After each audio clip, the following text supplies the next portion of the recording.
Selamat datang peserta diseminasi berbagi dan praktek baik budaya positif sebagai wujud aksi nyata. Assalamualaikum warahmatullahi wabarakatuh. Waalaikumsalam warahmatullahi wabarakatuh. Selamat siang Bapak Ibu guru hebat, salam sejahtera untuk kita semua. Yang terhormat Bapak Kepala Sekolah dari SD Negeri 2 Sumengko, yaitu Bapak Isnadi. Yang kami hormati Ibu Lina Setia Lestari selaku pemateri pada kegiatan diseminasi siang hari ini. Puji syukur, marilah kita panjatkan kehadirat Tuhan Yang Maha Esa atas limpahan rahmat, taufik, serta hidayahnya. Kita semua dapat berkumpul di ruangan ini dalam keadaan sehat walafiat. Ya, pada kesempatan kali ini, kegiatan diseminasi akan dilakukan secara online, sehingga kita akan menerima paparan materi dari Ibu Lina. Kemudian, perkenankan saya selaku moderator untuk memandu jalannya diskusi pada siang hari ini. Berikutnya, kami sampaikan susunan acara pada kegiatan hari ini. Yang pertama, pembukaan. Yang kedua, penyampaian materi dari narasumber yang nantinya akan dibagi menjadi 2 sesi. Untuk sesi yang pertama yaitu berbagi pemahaman tentang budaya positif. Kemudian untuk sesi yang kedua berbagi pengalaman dari narasumber tentang praktek budaya positif yang sudah dilakukan di sekolahnya. Acara yang ketiga, setelah penyampaian materi nanti langsung disusul dengan tanya jawab, dan yang terakhir yaitu penutup. Kita memasuki acara yang pertama yaitu pembukaan. Marilah kita buka acara ini dengan bacaan basmalah bersama-sama. Bismillahirrahmanirrahim. Selanjutnya kita akan memasuki acara yang kedua, yaitu penyampaian materi yang akan disampaikan oleh narasumber kita yang sangat menginspirasi bagi kita semua. Beliau adalah Ibu Guru Hebat dari SDN 2 Sumengko, Kecamatan Randu Blatung, Kabupaten Blora. Sekaligus beliau adalah calon guru penggerak angkatan 7 untuk Kabupaten Blora. Kepada Ibu Lina kami persilakan.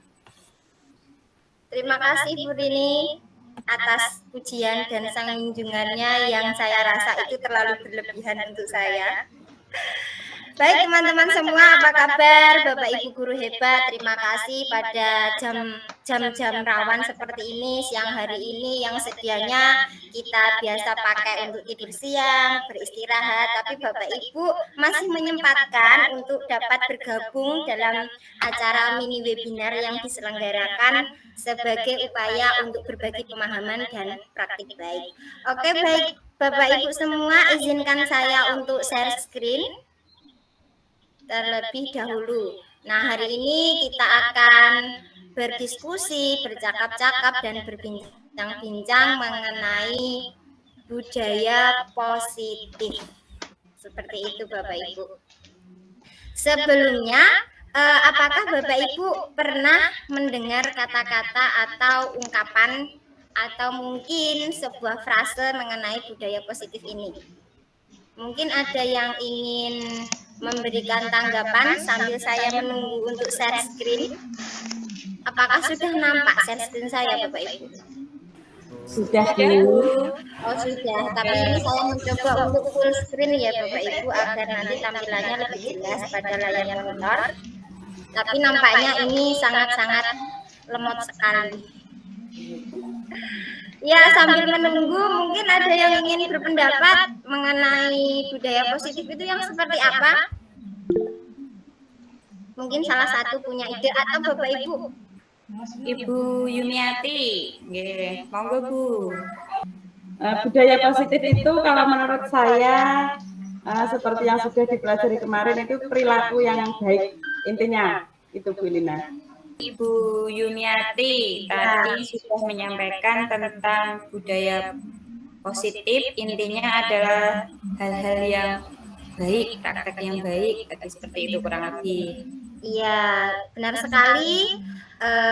Budaya positif itu adalah hal-hal atau kegiatan-kegiatan yang positif. Tentunya kalau hal yang berkaitan dengan nilai positif itu pastilah suatu kegiatan yang baik, begitu ya Bapak Ibu ya. Sebenarnya disiplin positif ini banyak sekali manfaatnya untuk keberlangsungan kita untuk mencapai tujuan pembelajaran kita. Tujuan pembelajaran kita apa kira-kira Bapak Ibu semua? Yaitu membentuk siswa yang memiliki karakter pelajar Pancasila. Ya, profil pelajar Pancasila. Profil pelajar Pancasila begitu Bapak Ibu.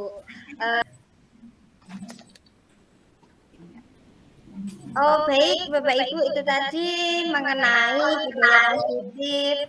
Tanggapan dari Bapak dari Ibu Bu Yumiati tadi menyampaikan budaya positif adalah hal-hal yang berkaitan dengan nilai-nilai baik atau sikap-sikap baik. Nah sebelum ke sesi berikutnya, izinkan saya untuk memperkenalkan diri sesuai yang sudah disampaikan oleh Bu Rini Puji Astuti. Saya adalah Lina Setia Lestari, salah satu guru dari SDN 2 Sumengko, Kecamatan Randu Blatung. Saat ini saya mengikuti kegiatan calon guru penggerak Angkatan 7 Kabupaten Blora, Jawa Tengah, Bapak Ibu. Dan selanjutnya kita akan belajar mengenai budaya positif. Nah, hal-hal yang akan kita bahas ini adalah hal-hal yang berkaitan dengan budaya positif. Misalnya disiplin positif, teori motivasi, teori kontrol, kebutuhan dasar manusia, dan segitiga restitusi. Mungkin sebagian Bapak Ibu guru sudah mengetahui atau mengenal atau pernah mendengar hal-hal atau ini tadi yang saya sampaikan, materi-materi yang sudah saya sampaikan tersebut. Mungkin alangkah baiknya untuk memperdalam pemahaman kita dan memperdalam kegiatan kita untuk lebih baik dalam melakukan praktik baik di sekolah. Tidak ada salahnya kita berdiskusi begitu. Ini tadi adalah sekilas perkenalan dari diri saya. Pada topik yang pertama yang akan kita bahas adalah apa itu budaya positif. Tadi Bu Yumiati sudah menyampaikan budaya positif itu berkaitan dengan nilai-nilai positif atau nilai-nilai yang baik yang bisa digunakan atau yang sering dilakukan di sekolah. Nah, ini adalah topik-topik yang akan kita bahas pada siang hari ini. Disiplin positif, teori motivasi, teori kontrol, kebutuhan dasar manusia, dan segitiga restitusi. Apa itu budaya positif?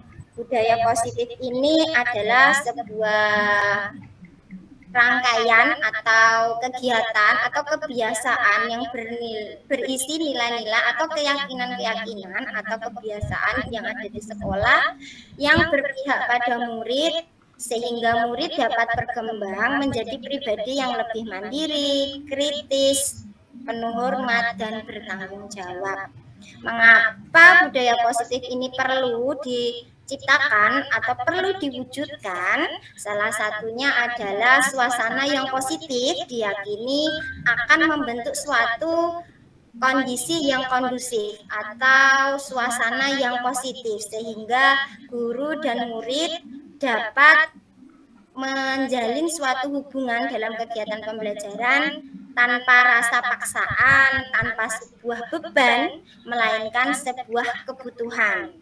Nah, yang akan kita bahas ini berkaitan dengan motivasi intrinsik. Nanti lebih jauh akan kita bahas selanjutnya.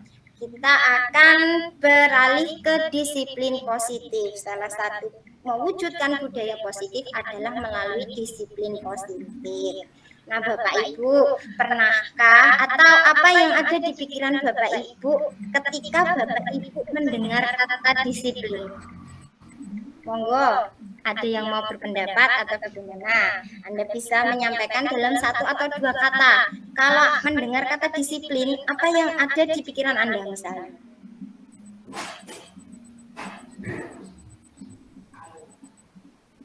Tepat waktu. Tepat waktu, ya. Tepat waktu. Disiplin dikaitkan dengan tepat waktu. Patuh aturan. Patuh pada aturan. Ya, boleh.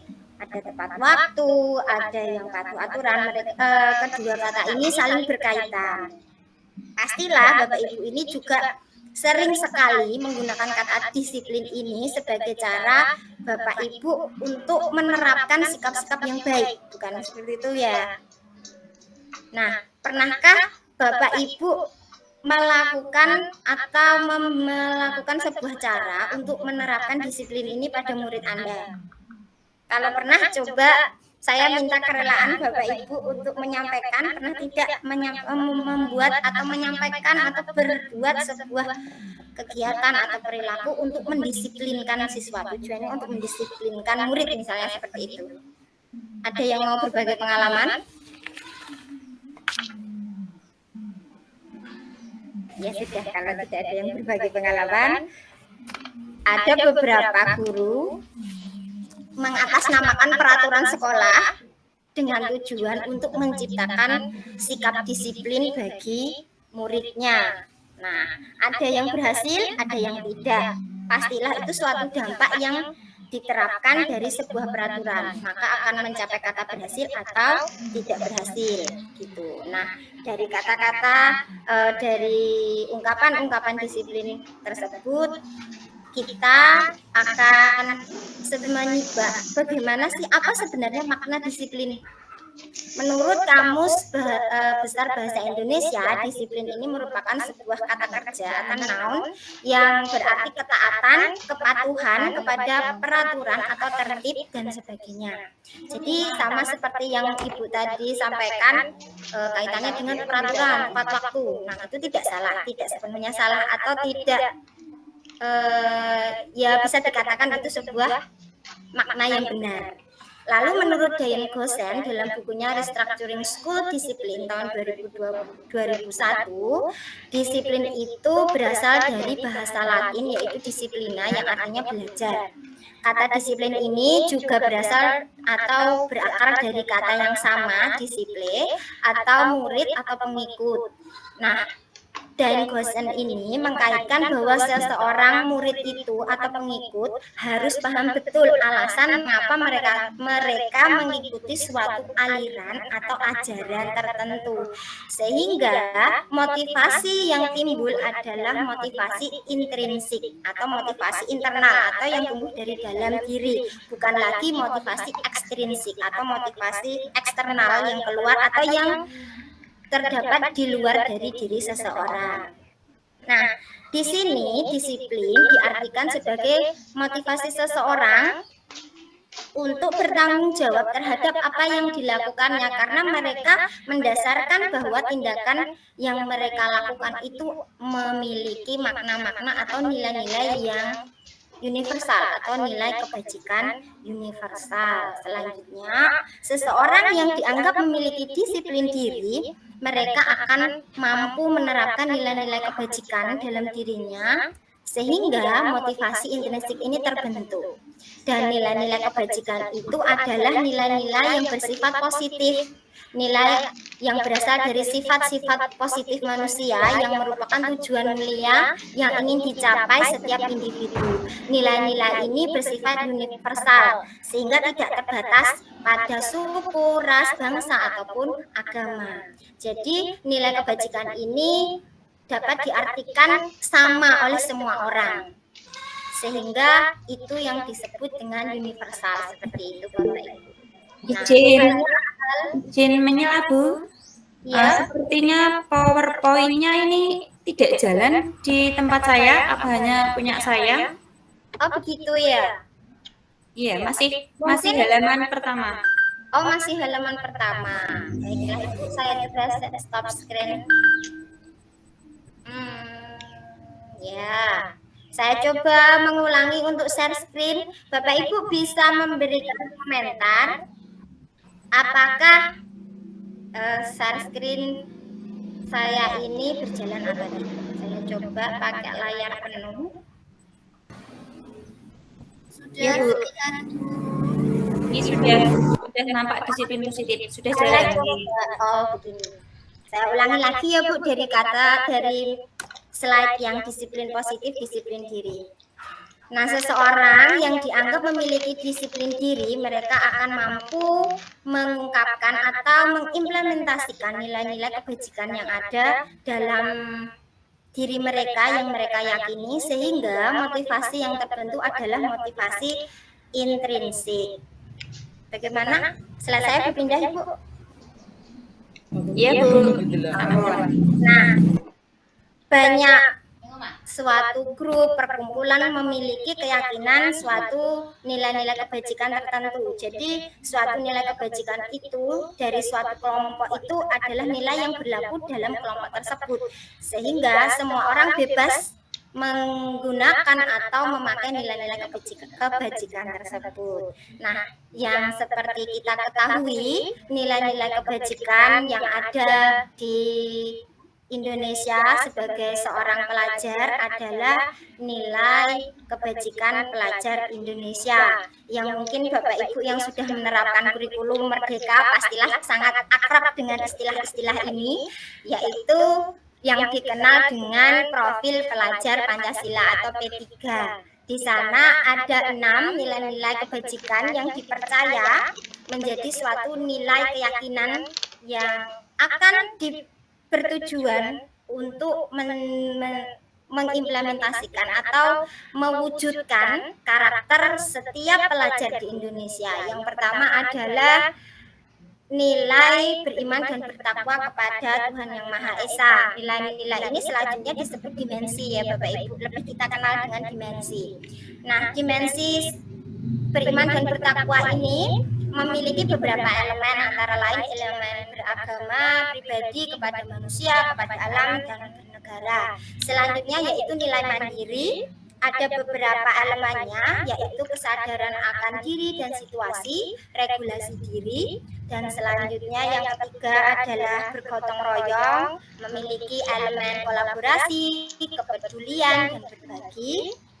Ada juga dimensi berkebinekaan global yang memiliki 4 elemen, mengenal dan menghargai budaya, komunikasi dan interaksi antar budaya, refleksi dan tanggung jawab, serta berkeadilan sosial. Selanjutnya ada dimensi bernalar kritis, memproses informasi, analisis dan evaluasi penalaran, serta refleksi dan evaluasi. Nilai yang terakhir adalah nilai kreatif atau dimensi kreatif yang memiliki elemen gagasan orisinal, karya orisinal, dan keluasan berpikir. Keenam nilai-nilai kebajikan ini dirangkum dan dijadikan sebagai keyakinan dan sebagai tujuan untuk menciptakan karakter dari pelajar yang ada di Indonesia gitu Bapak Ibu. Nah, salah satu penerapan atau perwujudan untuk mencapai tujuan tersebut yaitu dengan menerapkan suatu lingkungan yang positif. Dan lingkungan yang positif itu dapat kita buat atau kita wujudkan dengan membuat keyakinan kelas.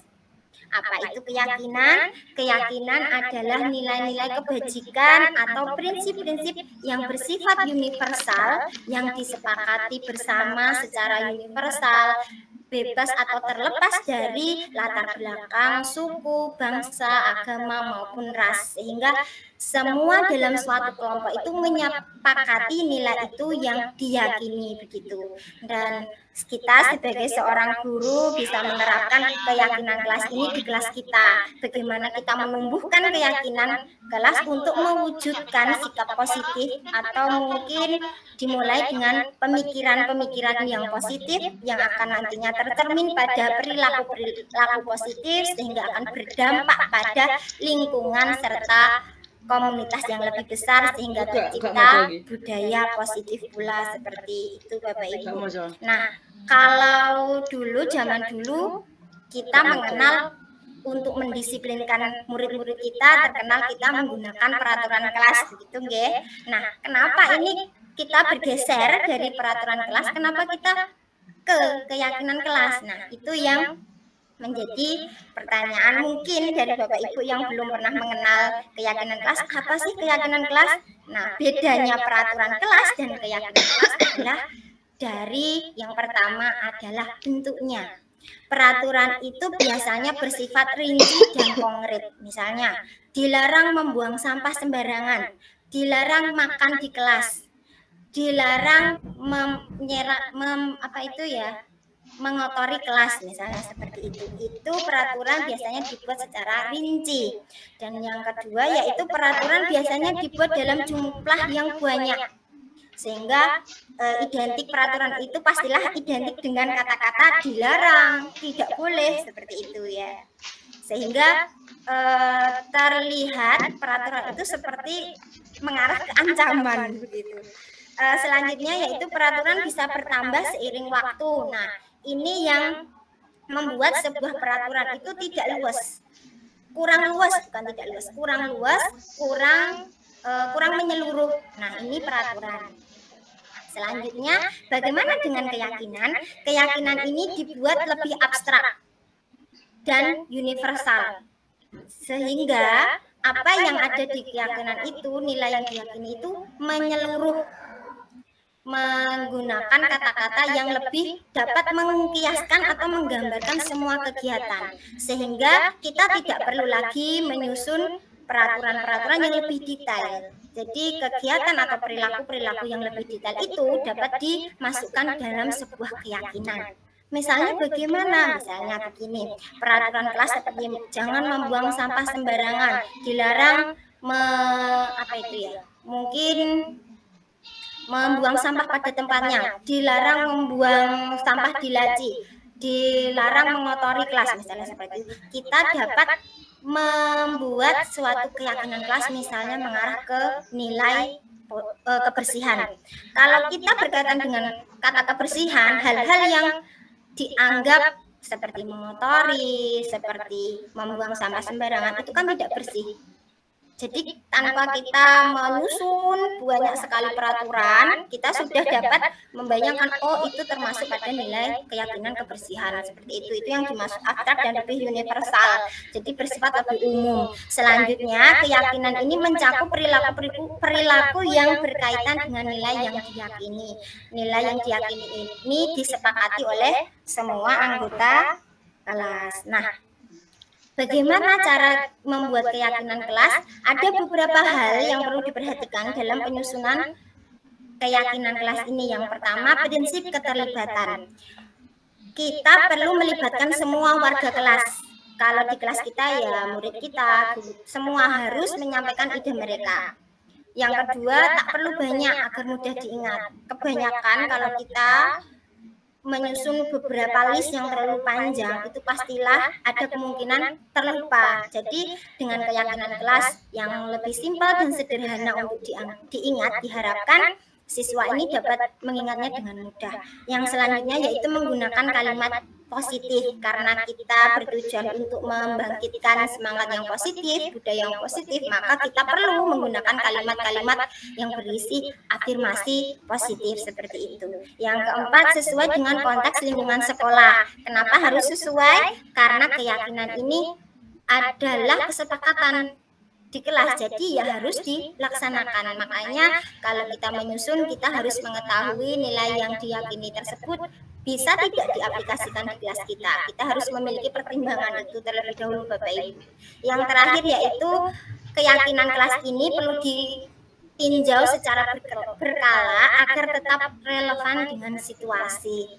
Mungkin karena zaman berkembang begitu pesat ya, dari hari ke hari teknologi, ilmu pengetahuan itu semakin maju, maka tidak jarang akan berdampak pada kegiatan-kegiatan atau perilaku-perilaku murid, sehingga mengapa keyakinan itu perlu ditinjau karena hal-hal yang seperti itu, sehingga semua kegiatan dapat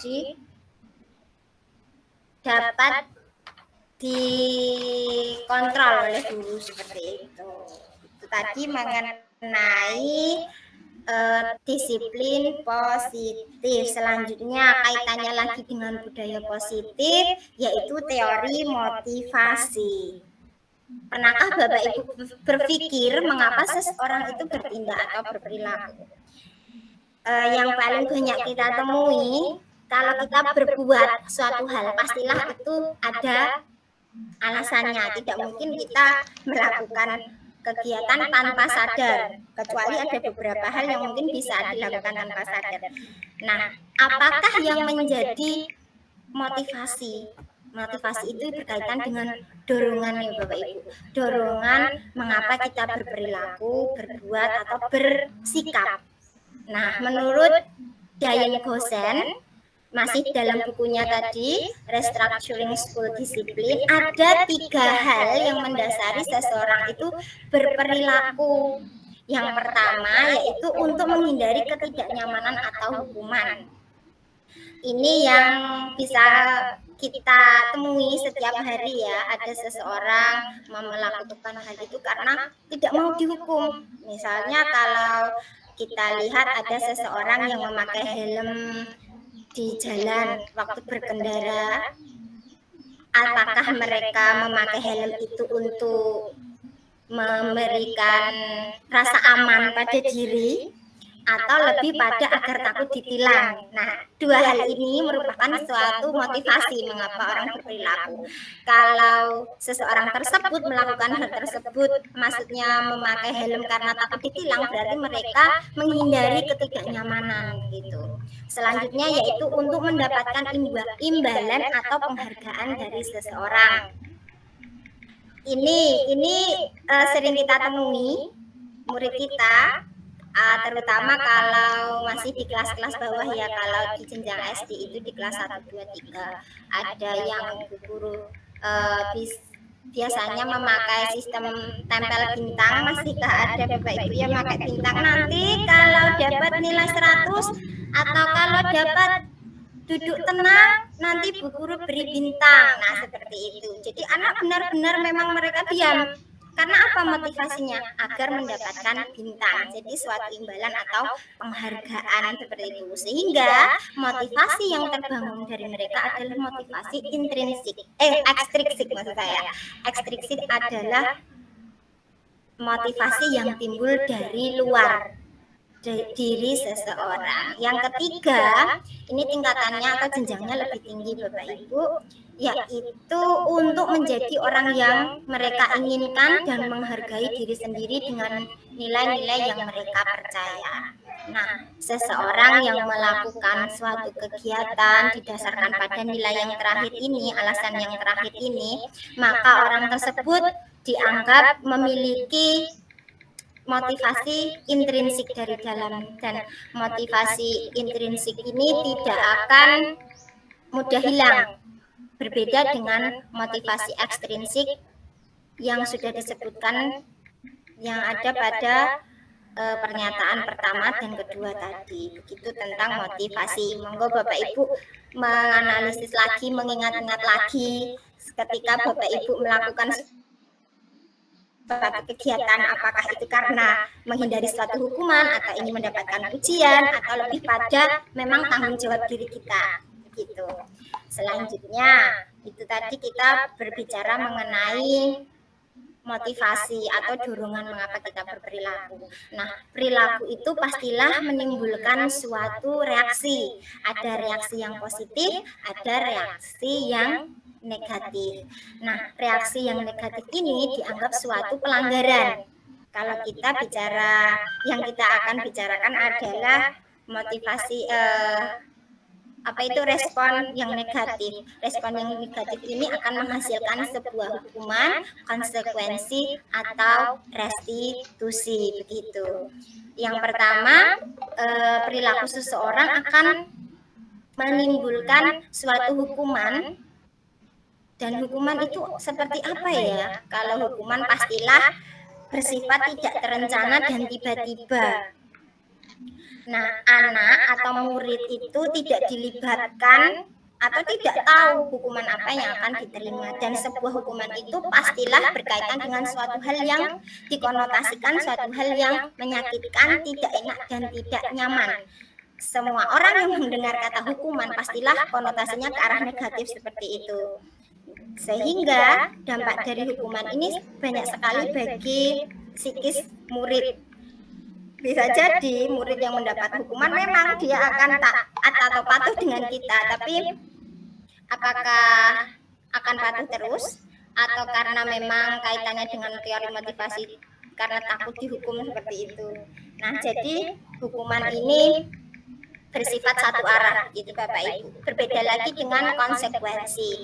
Dengan konsekuensi, murid itu sudah tahu apa yang dilakukannya akan menimbulkan dampak apa. Murid itu sudah tahu. Berbeda dengan hukuman tadi, murid itu tidak tahu. Dan kebanyakan kalau hukuman itu tidak ada kaitannya antara perilaku dan hukuman yang diberikan. Misalnya ada seorang anak tidak mengerjakan PR, tapi dia diberi hukuman untuk membersihkan toilet.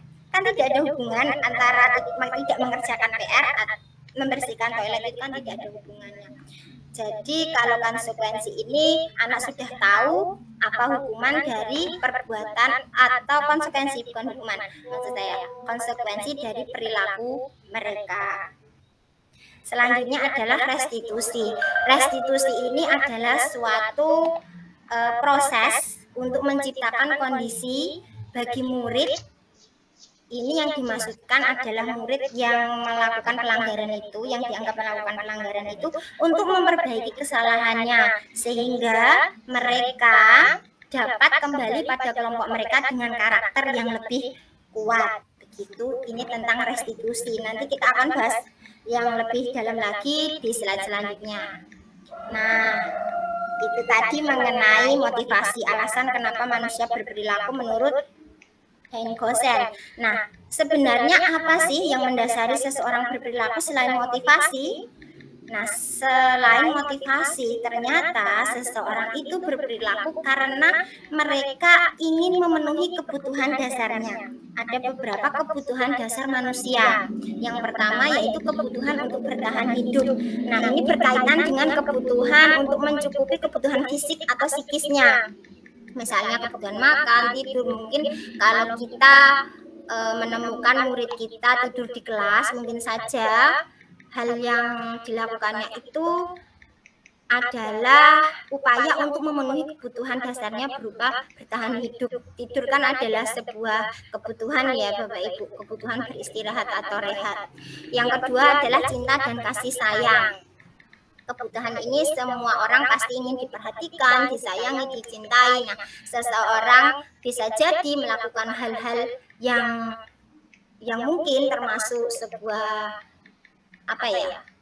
pelanggaran karena memang dia ingin memenuhi kebutuhan dasar mereka. Selanjutnya yaitu kebutuhan kebebasan. Nah, kebebasan ini jika seseorang merasa terkekang, maka dia akan melakukan hal yang mungkin bisa jadi ingin keluar dari rasa keterkekangan. Jadi kebebasan itu terkait dengan freedom seperti itu. Ada juga kebutuhan kesenangan atau fun dan kekuasaan atau power. Sebaiknya kita mengetahui kebutuhan-kebutuhan dasar manusia ini sehingga saat kita menemukan murid-murid kita sedang melakukan perilaku yang dianggap kita melanggar, berarti kita dapat menyimpulkan kebutuhan apa sebenarnya yang mereka ingin cari atau mereka ingin penuhi. Nah, pemenuhan kebutuhan ini bisa dengan cara-cara yang positif, ada juga dengan cara-cara yang negatif atau cara-cara yang dianggap kita tidak baik atau di luar nilai keyakinan yang kita yakini seperti itu. Selanjutnya adalah teori kontrol. Nah, Bapak Ibu, sedikit sebelum saya lanjutkan, ini ada sebuah permainan buka tutup tangan. Bapak Ibu coba untuk menutup tangan Bapak Ibu.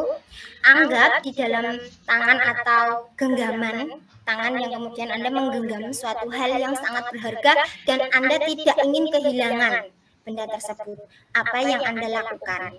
pastilah Bapak Ibu akan menutup rapat genggaman itu meskipun ada seseorang yang ingin membuka dengan kekerasan atau dengan bujukan, rayuan. Pastilah kalau kita tidak ingin membuka genggaman itu pasti tidak akan terbuka. Begitu ya Bapak Ibu. Atau mungkin ada yang ikhlas saja, ya wes tak buka ke begitu. Mungkin ada Bapak Ibu yang baik dan tidak mau prakasta. Nah, ini adalah contoh sebuah kontrol. Kita anggap menggenggam itu adalah sebuah kontrol. Nah, dari bermain atau dari melakukan kegiatan menggenggam tangan itu, menurut Bapak Ibu yang bisa mengatur membuka atau menutup sebuah genggaman itu apakah tergantung diri kita yang dengan rela membuka tangan tersebut atau karena intervensi dari orang lain? Mungkin, dan yang pasti jawabannya adalah karena kita memang rela untuk membuka. Kapan membuka dan menutup itu kita yang menentukan. Nah, itu sama halnya dengan teori kontrol.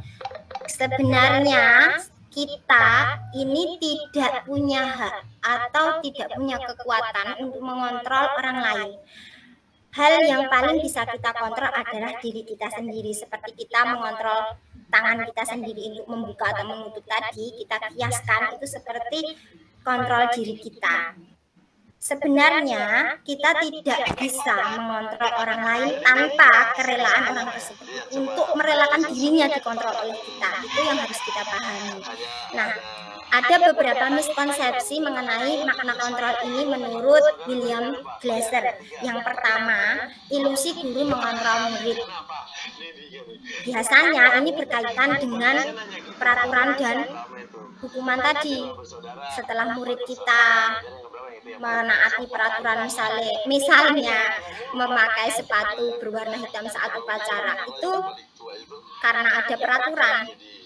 Mereka memakai sepatu. Kita anggap mereka patuh pada kita karena kita bisa ngontrol. Oh, saya berarti bisa ngontrol murid saya. Seperti itu. Itu paham yang pertama.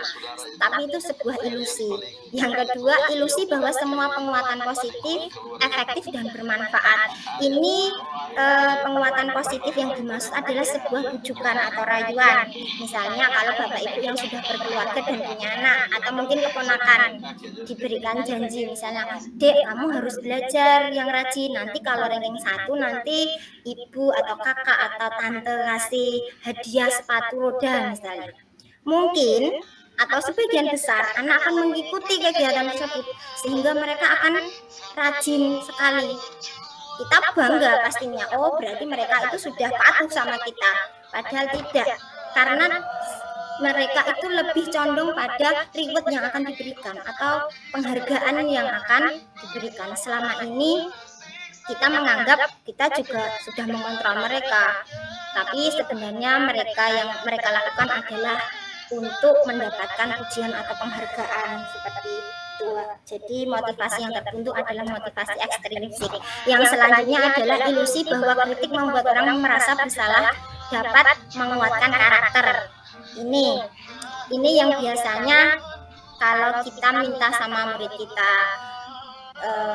gini misalnya, kamu yang rajin ya, kamu murid kesayangan ibu, pasti ibu yakin kamu itu bisa juara lomba, juara 1. Jadi ini ya, nanti kalau kamu gagal di sini kamu jadi mengecewakan ibu. Nanti ibu tidak lagi bangga sama kamu, misalnya seperti itu. Itu sehingga anak di situ berposisi bahwa semua beban bertumpu pada dia. Jika dia gagal, dia akan merasa bersalah karena dia merasa telah mengecewakan seperti itu.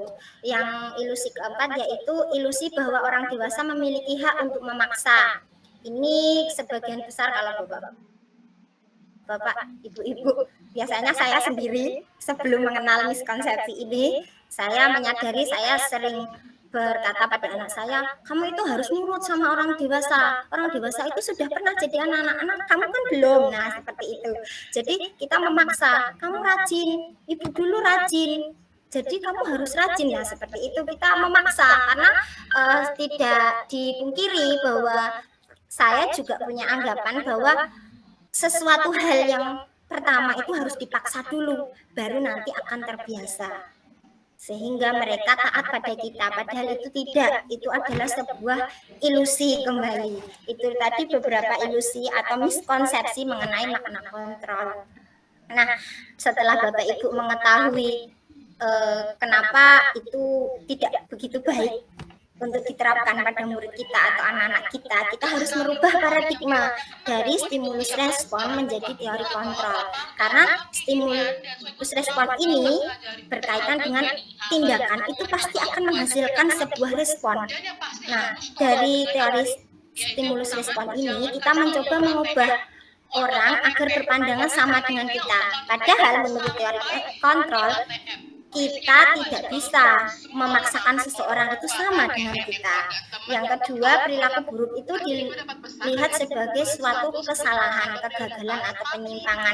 Padahal setiap perilaku pasti memiliki motivasi atau memiliki alasan atau tujuan yang hendak dicapai. Selanjutnya, teori stimulus respon menyatakan bahwa saya bisa mengontrol orang lain. Padahal kita tidak bisa mengontrol orang lain tanpa izin orang tersebut. Dan juga pemaksaan ada pada saat bujukan gagal.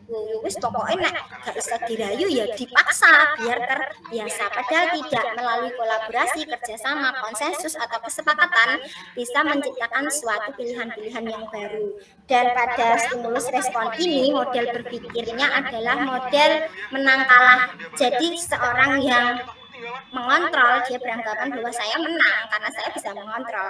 Tapi dalam teori kontrol ini tidak ada pikiran menang kalah, melainkan semua itu menang-menang atau semua itu ada solusi atau win-win solution. Jadi semua tidak harus ada yang kalah, yang menang, yang laba atau yang rugi seperti Bapak Ibu, gitu ya. Nah, dalam kita berperilaku atau mendalami peran kita sebagai seorang guru, ini ada 5 posisi kontrol yang disimpulkan. Yang pertama adalah posisi penghukum. Ini ada tidak Bapak Ibu yang masih suka nanti kalau tidak mengerjakan PR, nulis saya tidak akan mengulangi 1000 kali, misalnya seperti itu. Tidak ada ya Bapak Ibu. Saya lihat Bapak Ibu di sini itu orangnya ramah-ramah, kalem-kalem, baik hati. Jadi mungkin tidak ada ya yang berposisi sebagai penghukum. Nah, seorang penghukum ini biasanya menggunakan hukuman fisik, lari di lapangan 20 kali misalnya, push up sampai 100 kali misalnya, atau menggunakan kata-kata verbal dan mungkin pengekspresiannya dengan wajah yang marah, tegang, suka nunjuk-nunjuk, dan yang paling sering atau tidak disadari dari body gesture kita atau dari gerak-gerak kita adalah biasanya kita berkacak pinggang, memegang tangan itu, pinggang itu lah, yang menggambarkan kalau kita marah-marah seperti itu. Misalnya seperti itu sambil nunjuk-nunjuk, kamu itu gini. Nah, misalnya seperti itu. Yang selanjutnya yaitu membuat orang merasa bersalah. Biasanya guru akan bersuara yang lebih lembut. Jadi seperti yang saya contohkan tadi, kamu nggak kasihan sama Bu Lina, kalau kamu rame nggak bisa diatur, nanti saya kena marah sama Pak Isnadi. Jadi kamu yang tertib ya, yang rajin ya, jangan rame demi ibu, misalnya bujukan seperti itu. Yang ketiga yaitu teman. Posisi kontrol sebagai teman. Guru pada posisi ini tidak akan menyakiti murid karena mereka lebih pada sebagai teman. Oke, friend. Jadi tidak ada sekat antara guru dan murid, sehingga murid itu dapat bercerita banyak hal dengan gurunya. Selanjutnya yaitu posisi monitor atau pemantau. Nah, ini lebih tegas lagi karena guru pada posisi kontrol ini mereka akan berperilaku sesuai konsekuensi. Mereka akan menerapkan konsekuensi yang sudah ada. atau perilaku mereka itu didasarkan semua atas konsekuensi yang sudah dibuat atau berdasarkan aturan-aturan yang berlaku. Selanjutnya adalah posisi yang paling tinggi adalah posisi manajer. Nah, posisi manajer ini lebih merespon dan menunjukkan tanggung jawab guru dalam posisi yang terakhir atau posisi yang paling tinggi. Manajer adalah posisi mentor di mana guru berbuat sesuatu bersama dengan murid, mempersilahkan murid untuk mempertanggungjawabkan perilakunya. Jadi mereka bebas untuk mempertanggungjawabkan tanpa intervensi dari kita. Jadi mereka bebas berperilaku untuk mempertanggungjawabkan apa yang telah dibuatnya, sehingga mereka dapat membuahkan sebuah pemikiran yang kritis mengenai solusi atau permasalahan yang mereka hadapi. Jadi mereka akan membentuk generasi atau anak-anak yang tidak tergantung dengan orang lain dan berinisiatif seperti itu. Maksudnya tujuannya seperti itu Bapak Ibu. Ini posisi penghukum, kamu salah terus seperti itu. Ini posisi kontrol yang berisi pembuat rasa bersalah. Selanjutnya sebagai teman, ada juga pemantau, manajer seperti itu. Ini ada sebuah cerita. Nah, saya stop screen dulu, saya coba untuk putar ya Bapak Ibu. Bagaimana? Apakah masih bersama dengan saya? Masih Bu. Masih Bu. Ya, tetap semangat ya Bapak Ibu mendengarkan. Semangat Bu Lina. Iya Ibu, terima kasih atas waktunya. Selanjutnya saya akan berbagi video Ibu. Bapak, apakah sudah nampak Ibu Bapak? Lagu di depan kelas. Suaranya? Suaranya dengar. Nah, sudah Bu, sudah. Kasihan padanya. Saya Dia ulangi capek lagi ya belajar. Bu. Ya Bu, diulang Bu. Aku pernah lupa membawa buku gambar. Aku disuruh menyanyi lagu di depan kelas. Nah, Aku kira-kira pernah berantem. yang pertama, kasus yang pertama, bawa buku gambar, tidak membawa buku gambar, disuruh menyanyi. Menurut Bapak Ibu, ini termasuk teori kontrol yang mana? Penghukum. Hukuman. Iya, sebagai penghukum ini Aku Bapak yang bilang, kedua. aku tidak kasihan padanya. Dia capek. Nah, kalau posisi yang kedua atau kasus yang kedua, Rasa buat bersalah. rasa bersalah. Membuat rasa bersalah. Pernah tidak mengerjakan PR. Guru bilang, tidak apa-apa. Aku dimaafin. Nah, ini pasti jelas ya Bapak Ibu tentang Itu tadi. iya, tentang apa Pak Mundori mungkin bisa Manajer Bu. iya sebagai teman ya Bapak. Teman. Karena selama memakai seragam sesuai peraturan, aku disuruh pulang oleh sekolah. Aku mengejek guru. Kalau itu tadi tidak memakai seragam, Penghukum. penghukum kah? Merasa rasa Itu ada kata peraturan. Kalau ada peraturan sesuai dengan peraturan, nah itu kata kuncinya Ibu. Konsekuensi. Sebagai konsekuensi. Jadi sebagai pemantau itu Teman. terakhir. Kemudian aku dipertemukan dengan guru tersebut untuk berdiskusi akan dampak dari perbuatanku. Aku mengerti kesalahanku dan aku akan perbaiki. Nah itu tadi beberapa video Bapak Ibu mengenai contoh-contoh posisi kontrol. Nah, saya harapkan dengan video tersebut Bapak Ibu memiliki pemahaman yang lebih real dari sekedar sebuah penyampaian secara metode ceramah. Saya izin untuk melanjutkan share screen lagi, nggih. Masih ada beberapa yang perlu disampaikan.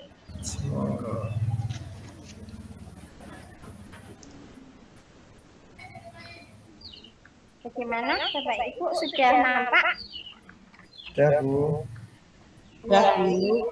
Ya, yang kita akan bahas tadi sekarang adalah mengenai restitusi. Bentar, saya coba ke slide yang sebelumnya. Restitusi, tadi sudah kita singgung ya tentang restitusi. Apa itu restitusi? salah satu dari proses disiplin positif agar seseorang yang dianggap melakukan kesalahan itu dapat kembali ke kelompoknya, sehingga melalui proses kolaboratif. Jadi dengan restitusi ini dianggap semua orang memiliki kesempatan untuk mempertanggungjawabkan. Ciri-ciri restitusi antara lain yaitu bukan menebus kesalahan, namun untuk belajar dari kesalahan.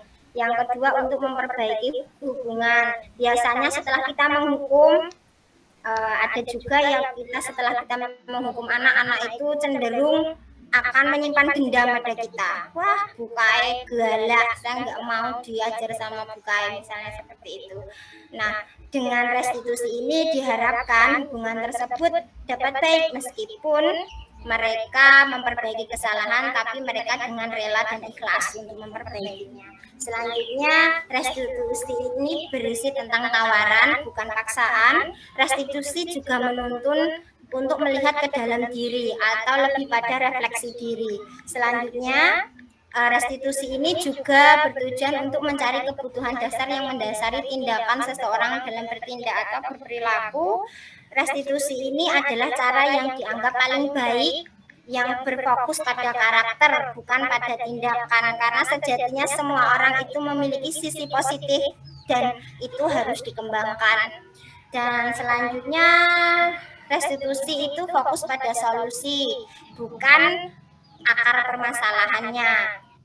Sehingga setelah anak tersebut melakukan restitusi atau memilih jalan restitusi, dia akan kembali menjadi murid yang berbuat salah dengan percaya diri, kembali pada kelompoknya dengan karakter yang lebih kuat. Maksud saya dari siswa yang dianggap gagal, karena orang yang dianggap salah itu pastilah kita merasa, kalau kita disalahkan pastilah kita merasa menjadi orang yang paling tidak berguna, paling tidak baik, dan itu semua salah satu indikator atau bertendensi kita memiliki anggapan bahwa kita menjadi orang yang gagal. Dengan restitusi ini dianggap semua orang itu tidak pernah gagal, atau kegagalan itu suatu hal yang lumrah dan sebuah hal yang manusiawi.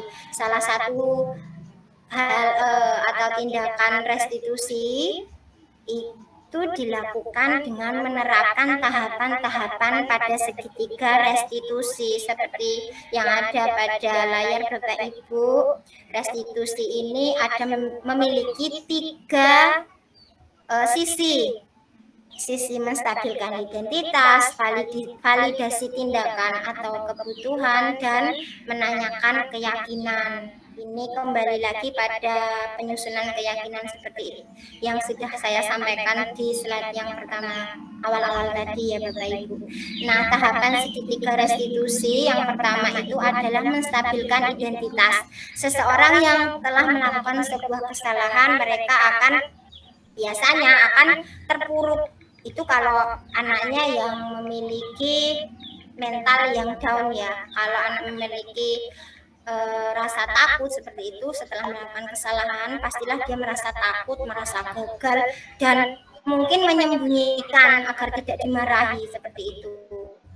Nah, kita perlu menstabilkan identitasnya dan memberikan pengertian serta afirmasi positif bahwa berbuat salah itu sesuatu hal yang manusiawi. Semua orang pasti pernah berbuat salah karena tidak ada manusia di dunia ini yang sempurna. Sehingga mereka akan bangkit atau percaya diri mereka akan tebal kembali dengan cara kita memberikan pilihan untuk menyelesaikan permasalahan atau hal yang telah mereka lakukan, seperti memberikan pertanyaan. Bapak Ibu tidak tertarik untuk mencari tahu siapa yang benar, siapa yang salah, tapi lebih kepada cara penyelesaian masalah. Diharapkan dengan restitusi ini itu tadi kita dapat membangkitkan inisiatif seseorang untuk mempertanggungjawabkan tindakan mereka tanpa paksaan, dengan ikhlas atau dengan rela, serta dengan keyakinan untuk menghargai dirinya sebagai pribadi yang bertanggung jawab. Itu yang pertama. Yang kedua, validasi kebutuhan atau tindakan. Sebelum kita mencerca murid kita, misalnya saat murid kita membuat kesalahan, kok bisa kamu seperti ini, mencerca pertanyaan yang bertubi-tubi padahal murid kita hanya diam saja. Itu yang sering saya lakukan, Bapak Ibu. Saya jujur saja bukan guru yang sempurna, tapi pelan-pelan kita bukan letaknya mengapa kita sempurna atau tidak, tapi bagaimana cara kita memperbaiki diri, begitu ya Bapak Ibu ya. Dengan validasi kebutuhan atau tindakan ini, kita membangkitkan lagi kepercayaan dari diri mereka. Setelah melakukan kegiatan itu, sebenarnya kita cari tahu apa motivasi atau mungkin apa kebutuhan yang ingin dia penuhi, mengapa kebutuhan itu perlu dipenuhi. Nah, seperti itu kita bisa menggunakan pertanyaan-pertanyaan seperti, kamu bisa saja melakukan yang lebih buruk tapi kamu tidak melakukannya ya, seperti itu. Kamu pasti punya alasan mengapa melakukannya. Apa yang penting bagi kamu? Kamu boleh tetap berusaha menjaga sikap itu, tapi tambahkan sikap yang lain yang baru. Nah, begitu. Maukah kamu belajar cara lain untuk mendapatkan hal yang kamu inginkan? Nah, seperti itu. Dari situ kita dengan nada yang halus, dengan nada bersahabat, mencari tahu alasan anak untuk berperilaku. Dengan begitu anak diharapkan dapat terbuka memberikan alasannya. Selanjutnya yaitu menanyakan keyakinan. Setelah anak mengetahui kesalahannya, bukan kita yang memberitahu kesalahannya, tapi anak itu menyadari itu suatu yang salah. Itu adalah tumbuh dari motivasi intrinsiknya. Lalu kita kaitkan dengan norma atau nilai-nilai yang telah disepakati, seperti itu. Apa yang kita percaya, nilai universal apa yang sudah kita sepakati, begitu. Di situ diharapkan dengan tahapan segitiga restitusi ini kita dapat menumbuhkan sikap anak yang lebih bertanggung jawab, gitu Bapak Ibu. Saya stop screen lagi. Ini ada video contoh penerapan restitusi, apakah perlu saya tampilkan? Iya Bu. Boleh? Boleh. Masih tetap bersemangat ya Ibu ya. Semangat. Semangat untuk menjadi yang lebih baik, untuk menjadi guru-guru, karena kita ini sebagai agen ya Bapak Ibu, agen perubahan.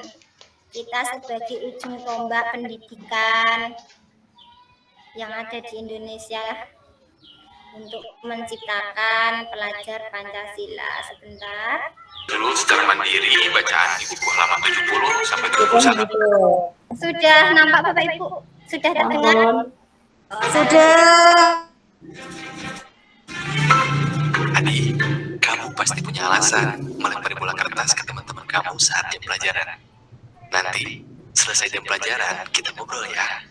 Bapak ingin mendengar apa yang membuat kamu melakukan itu. Baik Pak. Adi, bisa kasih tahu Bapak alasan kamu tadi? Bisa aja Pak, lucu soalnya melihat ekspresi teman-teman. Menyenangkan ya buat Adi. Tapi bagaimana ya kira-kira perasaan teman-teman? Terganggu Pak, Apa keyakinan kelas kita? menghargai semua orang. Apakah Adi sudah terlihat seperti itu? Bagaimana agar Adi bisa terlihat seperti itu? Minta maaf kepada teman dan Bapak, lalu saya juga akan berhenti mengganggu teman saat jam pelajaran Pak. Apakah Adi punya solusi lain untuk bisa mendapatkan kesenangan, namun tetap menghargai orang lain?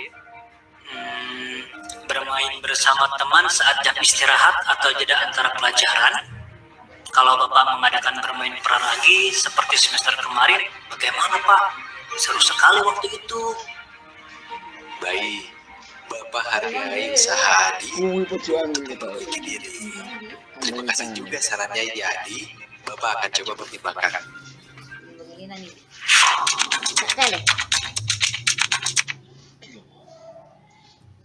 Nah, Nah, itu tadi Bapak Ibu salah satu contoh video restitusi, sehingga mungkin Bapak Ibu memiliki pandangan yang lebih nyata atau lebih real lagi. Seperti itu. Itu tadi Bu Rini Puji Astuti beberapa materi-materi yang saya sampaikan, mulai dari disiplin positif hingga segitiga restitusi. Mungkin ada teman-teman yang bertanya atau kurang paham. Monggo Bu Rini, saya kembalikan waktu kepada Bu Rini. Baik, Bu Lina, terima kasih untuk penyampaian materi yang cukup jelas ya. Ada kurang lebih 5 topik tadi yang sudah disampaikan oleh Bu Lina. Bahkan kita juga sudah tidak hanya sekedar membaca slide atau mendengarkan penjelasan, tapi kita juga melihat video sebagai ilustrasi tentang penerapan posisi kontrol yang selama ini pernah kita lakukan. Bahkan saya juga banyak yang sering melakukan posisi kontrol masih salah seperti itu nih. Nah, untuk Bapak Ibu peserta diseminasi, apabila masih ada yang kurang jelas pada sesi tanya jawab di sesi 1 ini, kami persilahkan ya untuk mengajukan pertanyaan kepada Ibu Lina. Monggo. Pembawanya. Adakah yang masih ingin ditanyakan? Bisa dari yang pertama budaya positif, kemudian ada pembuatan keyakinan kelas, kemudian ada tadi teori motivasi, kemudian ada hukuman, kemudian yang terakhir tadi posisi teori kontrol itu. Apakah sudah cukup?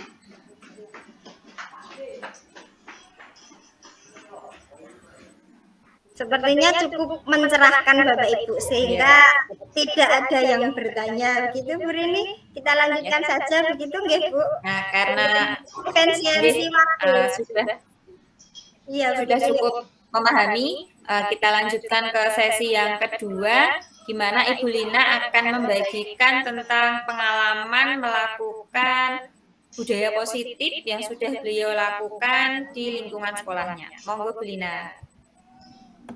Iya, Bapak Ibu, saya izin untuk melanjutkan. Di sini di sesi yang kedua ini saya akan berbagi praktik baik kegiatan mewujudkan budaya positif yang telah saya lakukan di sekolah atau di kelas saya. Gitu, Bapak Ibu, mohon izin untuk share screen terlebih dahulu. Kita lanjutkan. Nah, sesi 2 yaitu berbagi praktik baik. Nah, salah satu upaya untuk menciptakan sebuah lingkungan yang positif pastilah berangkat dari hal-hal yang positif, dimulai mungkin dari pemikiran-pemikiran yang positif yang akan tercermin dari ucapan-ucapan yang positif, kemudian tumbuh menjadi perilaku positif, dan nantinya akan terwujud suatu budaya positif. Dan karena saya yakin sebuah perilaku positif atau energi positif itu bisa mengalir begitu Bu Rini ya. Ini. Nah, salah satu upaya untuk mewujudkan budaya positif di kelas saya yaitu pembuatan keyakinan kelas. Kenapa saya mulai langkah tersebut dari keyakinan kelas? Saya berupaya untuk menumbuhkan sikap atau nilai-nilai yang diyakini oleh murid saya di kelas. Begitu. Hal-hal yang saya lakukan, yang pertama itu saya berbagi pemahaman mengenai budaya positif yang ada di sekolah. Saya membagi pemahaman seperti yang saya sampaikan tadi kepada rekan-rekan guru dan mengkonsultasikan kepada kepala sekolah. Saya melakukan sharing session dengan teman-teman saya di sela-sela rapat atau membuat sebuah waktu khusus atau kegiatan khusus untuk berbagi pemahaman budaya positif ini. Selanjutnya, setelah saya berbagi pemahaman ini, saya berharap semua yang ada di sekolah saya itu memiliki pemikiran yang sama atau hal-hal yang sefrekuensi mengenai budaya positif ini. Dengan mereka paham, kita akan lebih bisa berkolaborasi untuk mewujudkan budaya positif ini agar lebih real atau nyata. Selanjutnya, setelah saya menyampaikan pemahaman tersebut, saya juga menyampaikan pemahaman mengenai keyakinan kelas ini kepada murid saya. Memberikan pemahaman, saya kira ini adalah sebuah materi yang agak berat, jadi saya perlu memberitahukan, menyampaikan tentang keyakinan kelas ini menggunakan kata-kata yang lebih sederhana dan bisa dimengerti murid, karena memang kemampuan berpikir mereka berbeda dengan kita yang sudah lebih dewasa begitu. Saya jelaskan menggunakan kata-kata yang lebih sederhana dan mudah dimengerti oleh mereka. Setelah mereka paham apa yang dimaksud dengan keyakinan, fungsinya untuk apa, dan mengapa harus membuat keyakinan, selanjutnya saya meminta murid-murid saya untuk menuliskan harapan mereka, karena saya ingin menciptakan sebuah kelas yang memiliki keyakinan yang positif. Jadi saya ajak mereka untuk berangan-angan.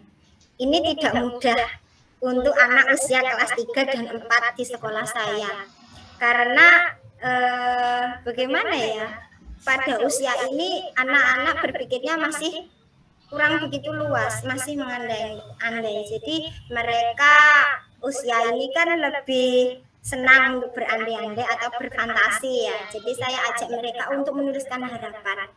Misalnya dengan kata-kata, kalian itu ingin kelas yang seperti apa? Harapannya itu teman kamu yang seperti apa, agar kamu semangat dan rajin belajar, pembelajarannya baik, kamu menginginkan kegiatan yang seperti apa. Jadi pada proses ini saya menerapkan IA, inquiry apresiatif. Ini yang Bapak Ibu CGP atau Bapak Ibu yang sudah mendalami materi budaya positif atau visi misi itu pasti tahu tentang inquiry apresiatif. Jadi saya menyuruh mereka untuk menuliskan harapan itu.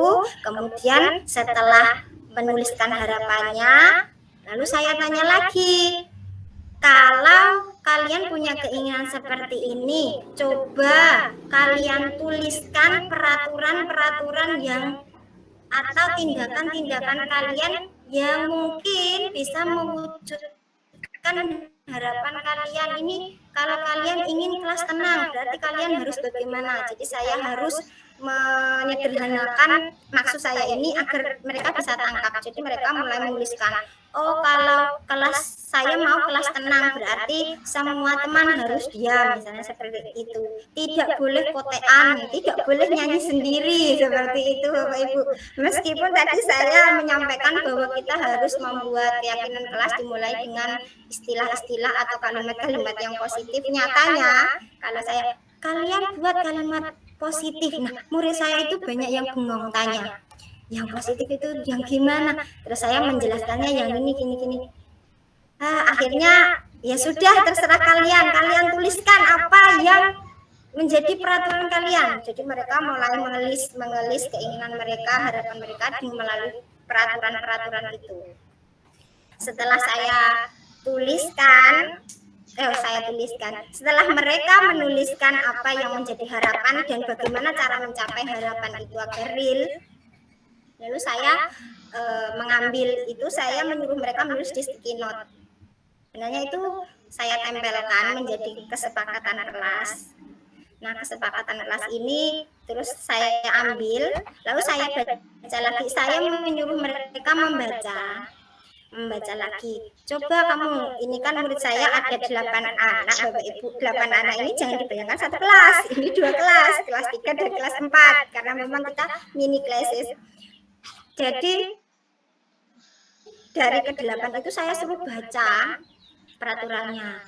Lalu saya juga, waduh ini kayaknya ini sulit sekali. untuk menyimpulkan nilai-nilainya itu bagaimana.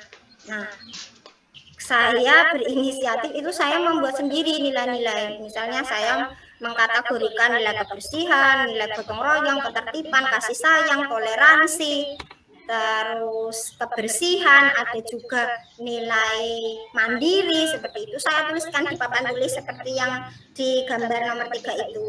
Baru saya suruh mereka baca satu persatu, misalnya yang dia tulis, peraturan yang dia tulis itu tadi seperti peraturan tidak boleh membuang sampah sembarangan. Itu berarti saya tanya kepada murid itu termasuk nilai yang mana.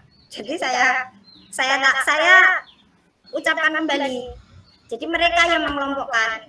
Mungkin kalau kurang tepat ya saya yang membantu mereka untuk mengarahkan begitu. Oh, kebersihan Bu, ya tidak boleh makan di kelas, itu nilai apa? Ketertiban, jangan keluar masuk saat pelajaran, misalnya itu nilai apa? Jadi saya yang mengajak mereka berpikir, oh dengan begitu mereka itu menyimpulkan sendiri. Oh, jadi yang kebersihan itu berarti tidak boleh membuang sampah sembarangan.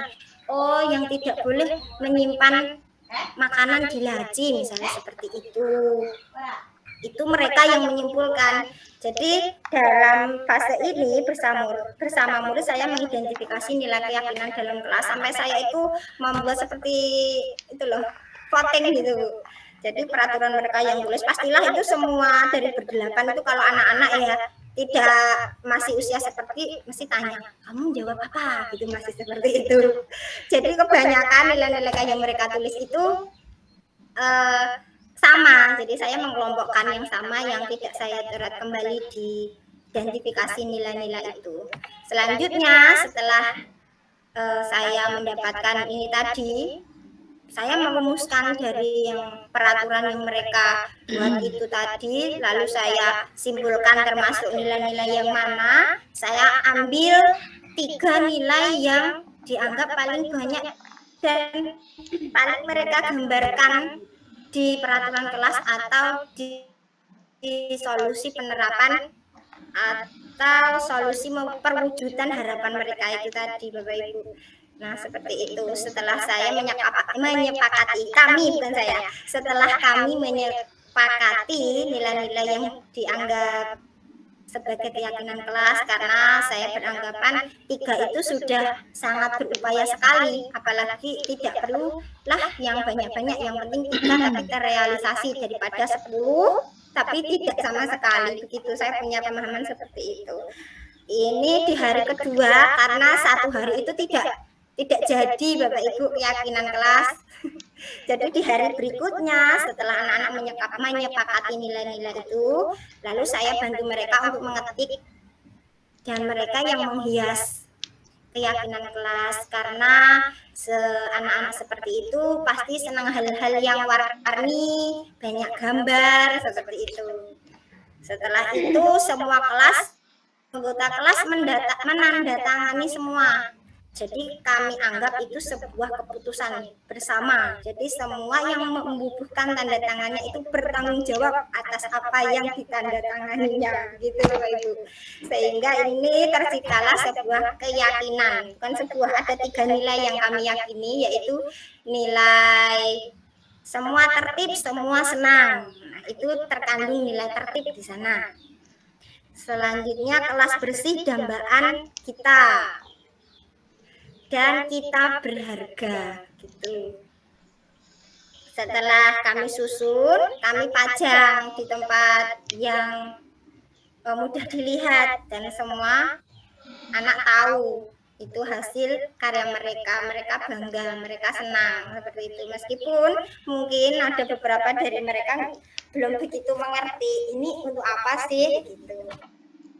Ya, aplikasikan di keyakinan kelas yang saya buat bersama murid saya itu ada nilai ketertiban, karena banyak yang menuliskan tidak boleh kotekan sendiri, tidak boleh menyanyi, tidak boleh ramai sendiri. Nah, itu saya kelompokkan di nilai ketertiban. Lalu kebersihan itu membuang sampah pada tempatnya, tidak mencoret-coret.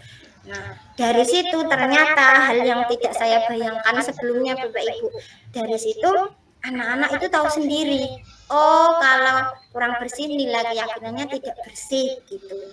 Jadi pernah saya masuk, loh kok olahnya seperti ini? Ayo keyakinannya apa? Itu langsung inisiatif cari sapu gitu Bapak Ibu. Berarti kan paling tidak mereka sudah punya pandangan keyakinan itu seperti apa. Jadi kalau mereka itu melakukan hal-hal yang saya kira apa ya kurang menjadi kurang sesuai dengan keyakinan, maka kita perlu ingatkan dengan hal seperti itu. Mungkin ada yang menyanyi, wah murid saya itu luar biasa Bapak Ibu di sekolah, nyanyinya bukan nasional lagi karena dampak teknologi, nyanyinya adalah satu hal-hal yang sudah viral. Jadi kalau mulai murid saya itu nyanyi yang tidak sesuai, langsung gini, keyakinan kelas kita apa? Jangan nyanyi sendiri Bu. Nah langsung sadar sendiri mereka, kita tanpa peraturannya apa enggak, cuma keyakinannya apa, mereka sudah diam sendiri. Dan karena memang anak-anak itu harus selalu diingatkan dan diingatkan. Jadi sebagai Bapak Ibu guru, kita jangan capek untuk mengingatkan. Lah orang dewasa saja perlu diingatkan, apalagi anak-anak gitu Bapak Ibu. Itu prinsip saya. Nah harapannya dari penerapan keyakinan kelas ini motivasi intrinsik murid ini dapat terwujud, sehingga budaya positif ini akan juga dapat terwujud melalui pemikiran yang positif, perilaku yang positif, dan energi yang positif yang kita tularkan kepada orang lain. Nah, selain kegiatan-kegiatan kelas, sebenarnya secara tidak kita sadari atau mungkin ada beberapa yang sudah menyadari bahwa kegiatan anak-anak itu sebenarnya sudah menyimpan suatu keyakinan sendiri atas suatu keyakinan yang kita sepakati sebagai nilai-nilai profil pelajar Pancasila ini. Ini yang diterapkan di sekolah saya Bapak Ibu. Sekolah saya itu sekolah yang SS, sangat sederhana. Itu ada yang pertama itu ada dua anak yang sedang menggaris, itu waktu kesulitan itu temannya diajarin untuk menggaris dengan benar. Jadi di situ saya menangkap nilai kolaborasi di sana. Yang selanjutnya itu ada 3 anak yang mencabut singkong di halaman sekolah. Mereka itu sudah menunjukkan nilai-nilai gotong royong. Ada juga itu yang mengambil sampah, karena setiap pagi setiap saya datang, loh sampah plastiknya kok masih di situ, tempatnya sampah memangnya di situ, atau tempat sampahnya sekarang sudah berubah gitu. Jadi anak-anak kalau saya sudah bilang seperti itu langsung memunguti sampah-sampahnya, terutama sampah plastik Bapak Ibu. Kalau sampah daun itu kelihatannya kami kesulitan sekali, karena dijumput 1 tumbuh 1000 seperti itu, karena sekolah kita ini di bawah pohon rindang. Selanjutnya ada alam. Iya, sekolah alam lebih tepatnya. Anak-anak alam, gurunya juga alami Bu. Selanjutnya itu ada anak-anak yang belajar menanam, jadi mengenalkan kearifan lokal dan menyadarkan mereka sebenarnya bahwa mereka itu sebenarnya terlahir dari lingkungan alam. Jadi ya seperti yang Anda katakan tadi, anak-anak alam jadi harus mengerti alam begitu. Ini budaya positif. Selanjutnya yaitu ada pembiasaan. Ada pembacaan Asmaul Husna atau surat pendek, ada juga yang menyanyikan lagu nasional, terus senam bersama, ada juga upacara bendera yang diharapkan dapat membangkitkan semangat nasionalisme di dalam diri anak-anak didik kita, yang gencar-gencarnya mendapat pengaruh dari dampak globalisasi ya Bapak Ibu begitu. Ini slide terakhir, daftar referensi. Saya ambil beberapa referensi dari materi modul 1.4 budaya positif yang saya dapat dari LMS TGP angkatan 7 tahun 2022 serta modul budaya positif PMM. Nah, Bapak Ibu yang rajin sekali nih ngecek PMM. Nah, di salah satu topik PMM itu ada budaya positif Bapak Ibu. Nah, dari setelah ini Bapak Ibu bisa ngecek Kurang lebih seperti itu budaya positif. Jadi pemahaman Bapak Ibu lebih deep lagi, lebih mendalam lagi. Selanjutnya saya ambil beberapa slide. Izin ini Bu Lina Ristanti ada di sini. Saya mengambil beberapa elemen dari slide presentasinya Bu Lina Ristanti. Terima kasih atas inspirasinya. Kenapa saya perlu menyampaikan daftar referensi, karena saya anggap sebuah karya itu perlu dihargai dan diapresiasi agar kita tidak menjadi salah satu generasi plagiator begitu Bu Rini. Terima kasih. Itu tadi penyampaian dari yang pertama tadi mengenai berbagi pemahaman tentang budaya positif, yang kedua dengan contoh praktik baik yang saya lakukan. Itu terima kasih. Ini akhir slide saya Bu Rini. Baik, terima kasih untuk Ibu Lina yang sudah membagikan pengalaman tentang penanaman budaya positif yang dilakukan di sekolahnya. Sangat menginspirasi Ibu, terutama kita menyadari kita sebagai guru di sekolah dasar, ya, untuk anak-anak kecil kita ajak berdiskusi, ya, menyampaikan apa yang mereka inginkan, itu terkadang sulit sekali apabila kita tidak memancing mereka. Tadi tepat sekali Bu Lina sudah berupaya memancing anak-anak agar bisa menuliskan apa yang mereka inginkan dalam proses kegiatan belajar. Baik Bapak Ibu, demikianlah tadi rangkaian kegiatan diseminasi berbagi pemahaman tentang budaya positif serta berbagi pengalaman tentang praktek baik budaya positif yang dilakukan di sekolah Ibu Lina. Selanjutnya apabila nanti masih ada yang penasaran gimana caranya Bu, saya ngajarnya misalnya seperti saya kelas 1 itu buat anak-anak gimana cara membuat keyakinannya. Nah, apabila masih ada yang ditanyakan mungkin dari Bapak Ibu yang lain bisa langsung dijabri Bu Linanya secara pribadi ya. Ya. Saya selaku moderator memohon maaf apabila dalam memandu kegiatan diskusi pada siang hari ini ada tutur kata yang kurang berkenan. Dan sekali lagi terima kasih untuk Bapak Ibu semua, terima kasih Ibu Lina, sampai bertemu di kegiatan berbagi pada pertemuan berikutnya. Saya akhiri, billahi taufiq wal hidayah. Wassalamualaikum warahmatullahi wabarakatuh. Waalaikumsalam. Terima kasih Bu Lina. Kita bersama dulu Bu Rini. Oh iya, monggo Bu. Bisa buka kameranya Bapak Ibu yang ya untuk membuka kameranya bisa membuka, tapi kalau yang terkendala dengan sinyal atau bagaimana tidak apa-apa. Monggo Bu Rini. Saya minta bantuannya karena screenshot layar saya. Iya. Bentar. Ya, siap. Background saya alami ya Bu. Ya. Asli Bu. Sekolah alam. apa Tadi Bu. asli sekolah alam. Kita mulai. 1, 2, 3. Sebentar. 1, 2, 3. Mungkin gaya bebas. Bebas sekali lagi. Sekali lagi. 1, 2, 3.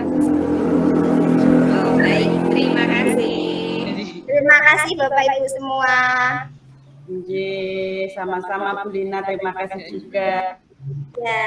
Live ge. Iya, monggo Bu, istirahat. Terima kasih atas. Terima kasih Bu Lina.